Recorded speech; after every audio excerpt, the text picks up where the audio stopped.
రాంగోపాల్ వర్మ సంబంధించినటువంటి న్యాయవాది కూడా ఇంతకుముందు మాట్లాడారు. వారు మాట్లాడినప్పుడు ఎలా స్పందించారో కూడా ఒకసారి చూద్దాం మనం. ఇండియాలో డిజిటల్ పోలీసింగ్ అనేది వచ్చింది. వర్సనే ప్రెజెన్స్ అవసరం లేదు. ఈ రోజు మార్నింగ్ కూడా స్పీడ్ పోస్ట్ కూడా పంపించాము, అలానే రిప్లైకి నోటీస్ కూడా పంపించాము. వాళ్ళ దగ్గర నుంచి రెస్పాన్స్ రావాలి, కానీ ఆ రెస్పాన్స్ ఇంకా మాకు రాలేదు. మేము వెయిట్ చేస్తున్నాము, కానీ పోలీసు వాళ్ళు ఇక్కడికి వచ్చినారు, వాళ్ళు సమాధానం చెప్పాలి. మాకు టైం కావాలి. అలానే ఫిజికల్ గా ప్రెజెన్స్ అవసరం లేదు. ఇప్పుడు డిజిటల్ ఇండియా వచ్చింది కాబట్టి, డిజిటల్ పోలీసింగ్ కూడా వచ్చింది కాబట్టి ప్రెజెన్స్ అక్కర్లేదు. వర్చువల్ మోడ్ లో మాకు ఇవ్వండి, మేము వర్చువల్ లో మీకు ఇన్వెస్టిగేషన్ కి కోఆపరేట్ చేస్తామని చెప్పాము. తర్వాత మళ్ళీ ఎక్స్టెన్షన్ టైం కూడా అడిగే అవకాశాలు ప్రతి ఒక్కరికి ఉంటాయి కాబట్టి మేము ఎక్స్టెన్షన్ టైం కూడా అడిగాము. ఇది ప్రీ షెడ్యూల్ ఆయనకున్న ప్రాజెక్టుల రీత్యా మేము ఆయన షెడ్యూల్స్ చూసుకొని మేము టైమింగ్స్ అడగడం అనేది జరిగింది.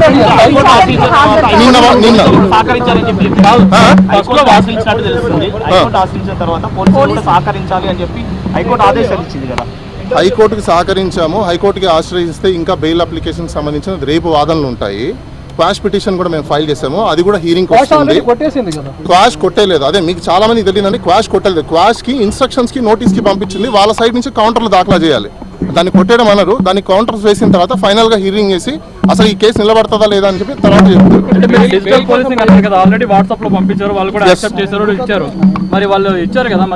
రెస్పాన్స్ ఎందుకు వచ్చారో మాకు తెలియదు, అది మీరే అడగాలి. ఇంకా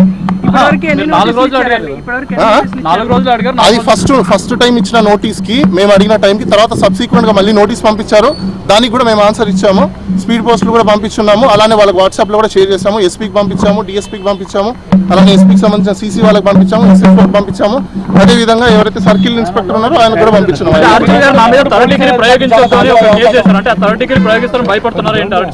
ఒకటి థర్డ్ డిగ్రీ ఎవరు ప్రయోగించినా వాళ్ళ మీద కూడా క్రిమినల్ ప్రాసిక్యూషన్ అవుతుంది. అందులో చూసి ఆర్జీవి గారు భయపడేంత సినిమా లేదు. ఎవరు కూడా ఈ రోజు పోలీసు వాళ్ళు విఐపీ స్టేటస్ లో ఉన్న వ్యక్తులను తీసుకెళ్లి థర్డ్ డిగ్రీ ప్రయోగిస్తే ఎవరు కూడా చూస్తూ ఊరుకోరు. మేము కూడా కన్సర్న్ కాంపిటెంట్ అథారిటీకి మేము కూడా అప్రోచ్ అవుతాము. అంటే గత ప్రభుత్వంలో ప్రయోగించారు కదా, ఒక ఎంపీ మీదే ప్రయోగించారు కదా. గత ప్రభుత్వంలో ప్రయోగించారనేది ఎవరికి తెలియదు. సుప్రీంకోర్టులో పెండింగ్ ఉంది.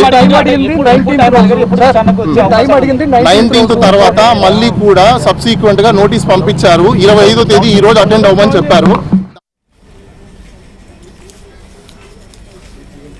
రైట్, మనం చూస్తున్నాం ఏదైతే ప్రస్తుతం రాంగోపాల్ వర్మ ఎక్కడున్నారు అనేటువంటి ఆచూకీ కోసం మాత్రం తీవ్రంగా పోలీసులు ప్రయత్నం చేస్తున్నారు. ఖచ్చితంగా ఆయన విచారించాలనేటువంటి నిర్ణయానికి పోలీసులు వచ్చారు. మనం చూసాం ఒంగోలు ఎస్పీ దామోదర్ కూడా చాలా క్లియర్ గా ఎంతటి విఐపీలు అయినప్పటికీ విచ్చలవిడిగా పోస్టింగ్లు పెట్టి సోషల్ మీడియా వేదికగా కించపరిస్తే మాత్రం చర్యలు తప్పవనేటువంటి హెచ్చరికలు కూడా జారీ చేసిన నేపథ్యంలో చాలా ఆసక్తికరంగా మారింది. రాంగోపాల్ వర్మ అరెస్టుకు రంగం సిద్ధమైందా అనేటువంటిది కూడా మనకు అర్థమవుతోంది. ప్రస్తుతం పోలీసులు ఏం